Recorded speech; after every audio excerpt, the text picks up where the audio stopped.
about episode 115 of Pursuit of Balance. We're going to talk about the difference between movements and exercise and how to program them accordingly to your goals and your health. Which one I believe is actually more important than the other. And yeah, that's going to be episode 117. So this was actually something had a pretty good conversation with a new client that we signed up on Tuesday. I was talking about it and kind of stemmed from like stress management, and I was talking about just like the things that most people overlook, which is like, walking and just moving more and having more time for play. Or like she was an ex-soccer player, so like had a lot of just background with sporting and athletics. And I think I was like, hey, like as an adult, I think too many people prioritize exercise and think that they need to work themselves to the ground in order to be successful. And do not to get me wrong, exercise is definitely a vital piece to your health and success with that. But it's not the only thing that you need to be doing, and to be honest with you, it's not the priority for most people, and should be, and this is kind of the example I gave was, if you kind of look at animals, right? If I look at my dog, I always think about my dog. I'm like, okay, if my dog would ever get overweight, actually she did. In the pandemic, Kona got up to like, I don't know, I want to say it was like 85 or 90 pounds, right? Which is a little heavier for her. And, it's a funny thing when you think about this from a dog perspective versus humans, that like if the dog started getting a little overweight, what do? You walk the dog a little bit more, take him to the park, let him sprint around a little bit more, and you maybe feed him a little bit less, right? Or whatever it is. But like a lot of humans, we make this thing sound so complicated, right? But I use Kona and animals as examples that like they're not doing push-ups and weight training and all these things to remain strong or be strong. But one thing that they are doing a hell of a lot, I mean, there's a lot of factors to it, but like just for today's conversation, is they move a lot, right? So when you think about movement and you think about exercise, I want you guys to think about exercise as this dedicated form of strength and conditioning or whatever it might be. When you think about movement, I think about this as a little bit more, there's a little bit more freedom to this. There's a little bit lower level, right? So we think about just walking and just being on our feet and maybe just playing around with the kids or play itself. But also I want to kind of throw mobility into it as well, right? Just the ability to be able to kind of move and have mobility as part of training. And mobility is something I am going to talk about a little bit today on how it actually is on both sides of the conversation. And just like actually everything, right? Like you can make your training with weights exercise, or you can also make it more movement based, right? You can make your mobility something that's dedicated forms of exercise versus just more mobility and passive by nature, right? And same thing with like running or walking. It's like I can go on a very easy jog or just a long walk, and that would be considered probably more movement for most people, versus going on maybe a little bit more of an intense run or doing some sprint work or track work or whatever it might be. Those are all dedicated forms of exercise. So when you think about exercise, an ideal frequency that most of you guys should be shooting for is anywhere between 3 to 5, but ideally 3 to 4 has always been the sweet spot for me. And this is a question actually that gets brought up a lot by people in the fit starts of like, hey, what's the ideal frequency? Like I was thinking about starting with twice a week. Here's my answer.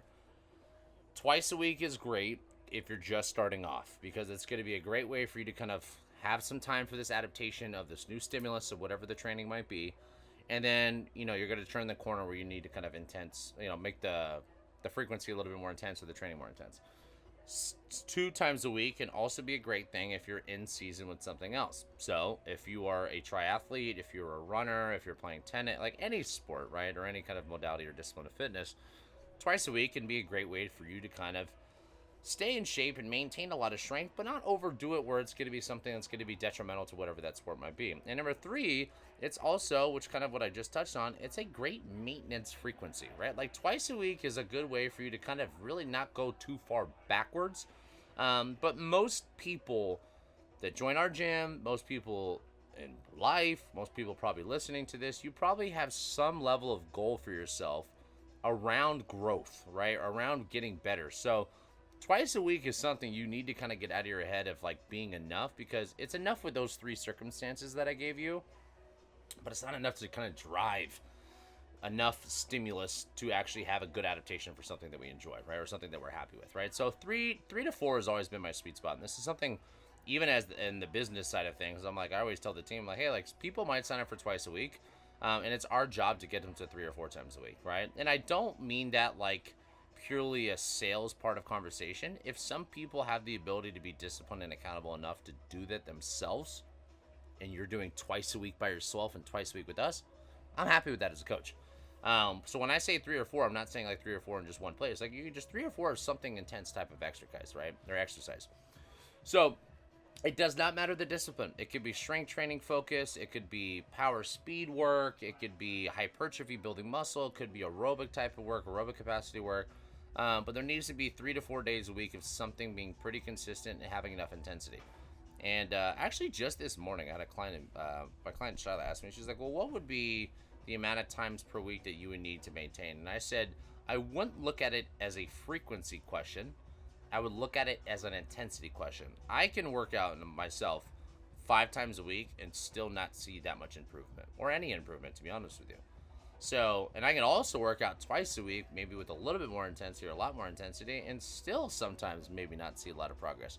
So I think, yes, frequency does have a part of this conversation. I don't want to disregard that. But really, in reality, when you think about the benefits that come from exercise, it's having enough intensity to drive adaptation from a stimulus that your body's not used to being provided.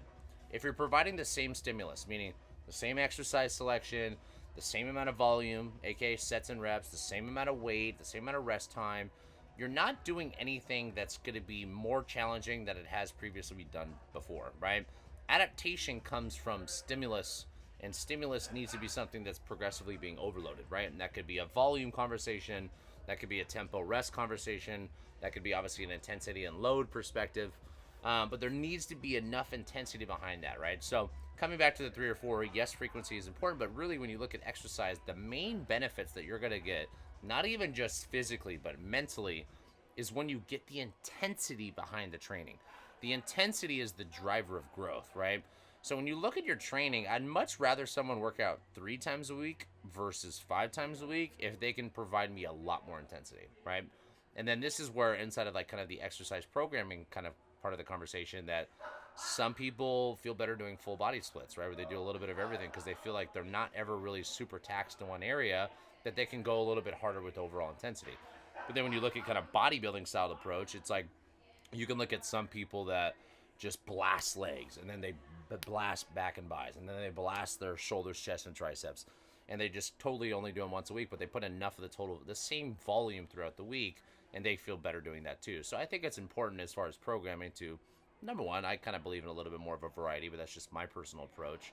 But really, it's just like you got to have enough energy in the tank, and that's obviously there's a lot of elements of recovery behind this, where you can bring enough intensity to the table for exercise to actually have its benefit of what most people choose to exercise for.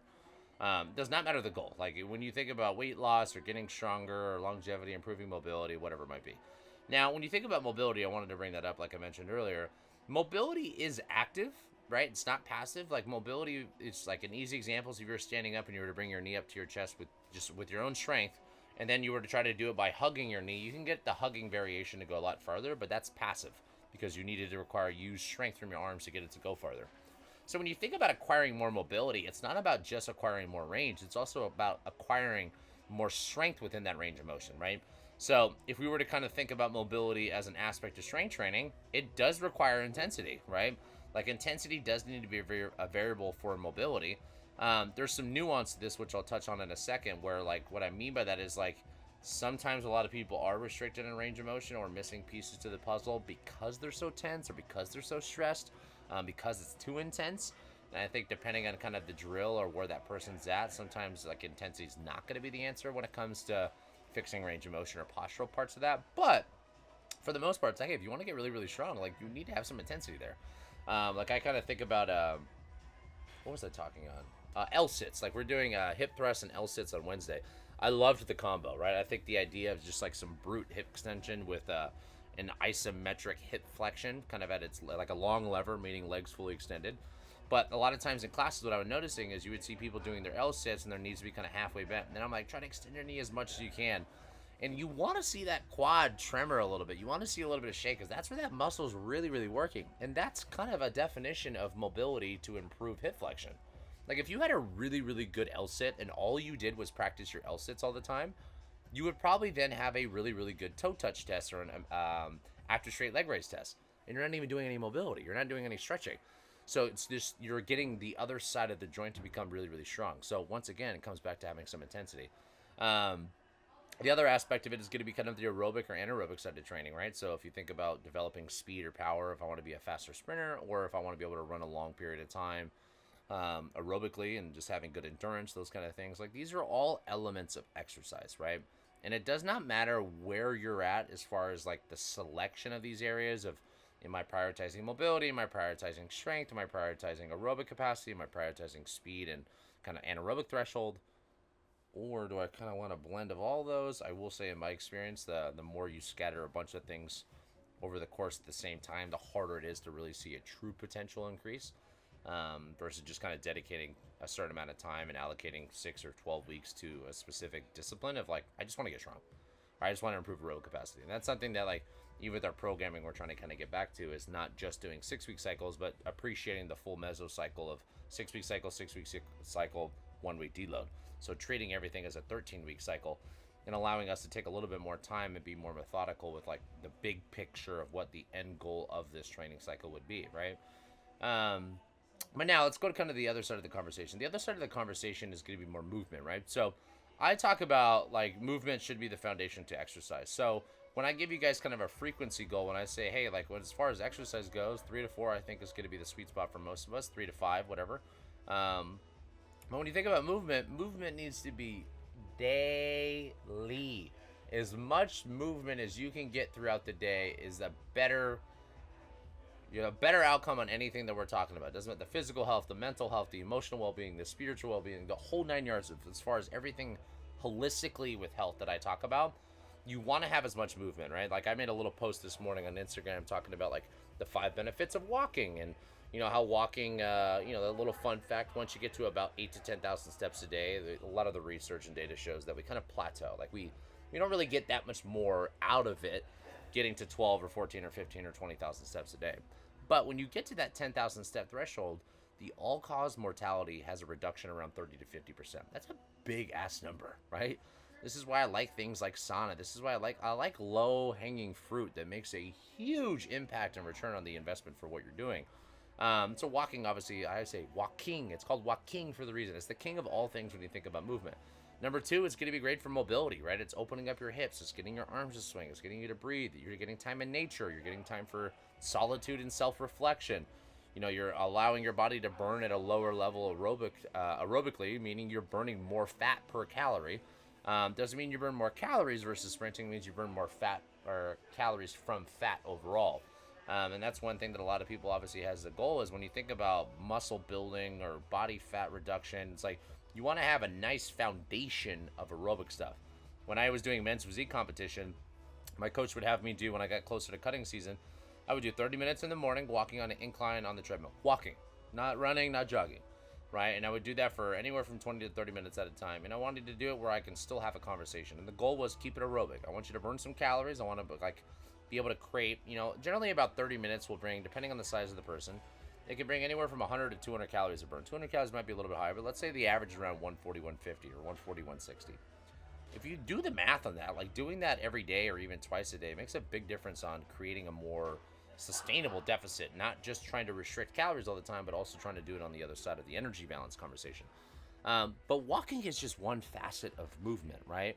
This could be things like me going and playing fetch with Kona in the morning and just throwing the ball and chasing her around, right?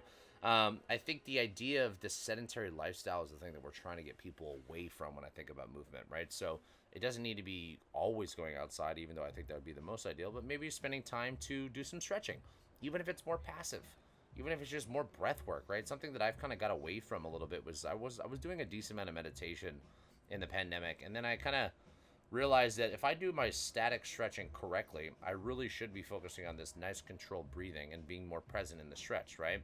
So I was like, if I could do more static stretching, I'm getting kind of 2 birds with 1 stone because I can get this more meditative effect from it, but I also can do something that's going to allow my body to kind of relax and down-regulate and ideally open up some space for range of motion. So these would be things for you guys at home if you're listening to this working behind a desk is like, hey, work behind the desk on like one knee or tall kneeling, like spend some time in the bottom of a squat. My client Shyla, she was like, what's 2 things that I can do for my ankle range of motion? And last time we did her movement screen, I said the ankles are the thing. And the one thing that I told her to do was like, I want you to spend 10 minutes accumulatively over the day doing a squat. And I said, well, how's the squats going? And she smiled, and I was like, okay, well, you don't need two things. You need one. Like, spend time doing a squat, right? Spend time doing some stretches on the floor.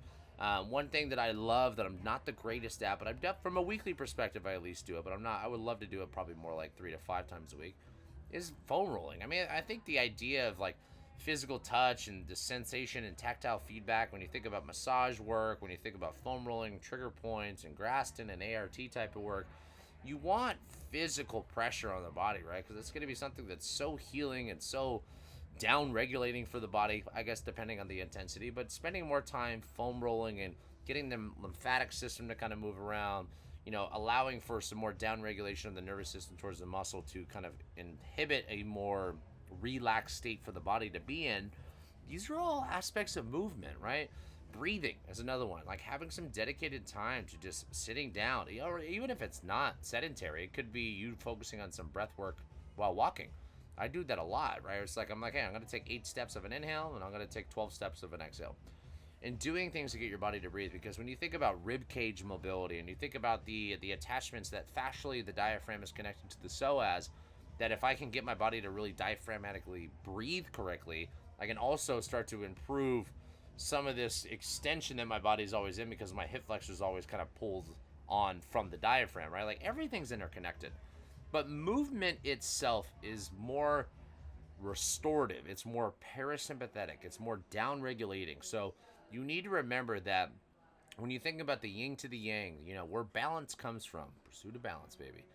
It's about having input and output. It's about working out and working in. And the more that you can find kind of the harmony between these two places, and there's seasons to it for sure, depending on like the intensity of each side of this conversation.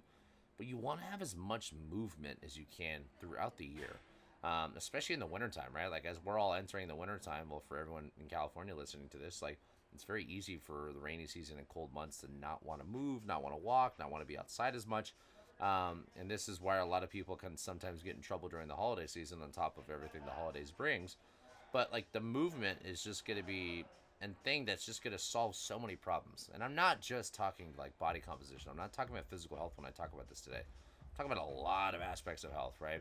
So I kind of I don't want to talk too deep and too long as always, because I can just keep ranting and repeating myself. But like the difference between movement and exercise is dramatic, but they are still in the same bucket of conversation for me, right? Like it's still in the same dimension that movement and exercise are going to be the thing that's going to move you closer to whatever goal. And it does not matter the goal, but it's going to move you closer in that direction to it. So having a balance between all these things is going to be what's most ideal, right? But when you look at exercise, focus on intensity, focus on getting to 3 to 4 times a week, but really the intensity for me is going to be a big thing. It does not matter the discipline or the modality or whatever you want to focus on. That's up to you and your goal and whatever season of training you're in. Second thing is when you look at movement is not something that has a 3 or 4 time week goal. You should be trying to move as much as possible every single day. Get your 8 to 10,000 steps a day minimum. Get your stretches in, get your foam rolling in, get your breath work in, get your body to move, get outside, do things that are restorative, do things that are relaxing, go on hikes, get in nature, go swimming, go in the ocean. Like there's endless amounts of things to do. And like don't forget the importance of play. And I think play and sports and hobbies and things like that, like, golf for me, I wouldn't consider exercise, but it's definitely, when I'm walking on golf now, I'm walking, I think it's like 12 or 14,000 steps a day, or just in the round, that I'm taking. On top of me doing, if I shoot a 90, I'm taking probably 2 or 3 practice swings, swinging a club 270 times at a pretty high velocity. So there's a lot of movement there, but that's something I enjoy. Like it's, well, depending on the day, I guess, but it's pretty restorative for me because it's something that kind of fills my cup. My buddy Brandon that I golf with, it's like something he tells his wife. It's like, hey, this is like the one thing a week that I need. Now with a kid and a full-time job and, all these things, I think like it's important for every single person to have a hobby or some sense of play. Like I think like don't lose the sight of like, this is the inner child that we all have. There are a lot of people when they get into their adulthood just kind of ignore. But if you exercise 3 or 4 times a week, and you don't move, you don't have play or hobbies, and you're very sedentary, I promise you're not going to feel anywhere as good as someone that would actually train 2 times a week that moved a lot and had some play and some hobbies and sports involved. Like you're going to get more benefit from the stuff on the lower end of it, which we think is not as intense, by doing that consistently, understanding that the human body, like, look at my dog, look at animals, like they move around all day and then they rest and sleep.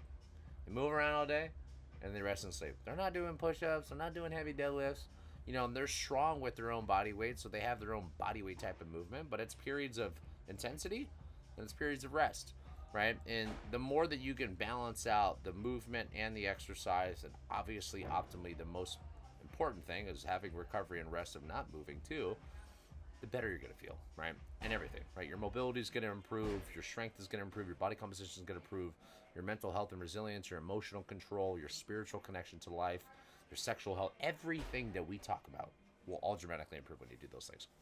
All right, guys. Well, that's episode 115 in Pursuit of Balance. I will see you guys next week, and have a good weekend. Take care.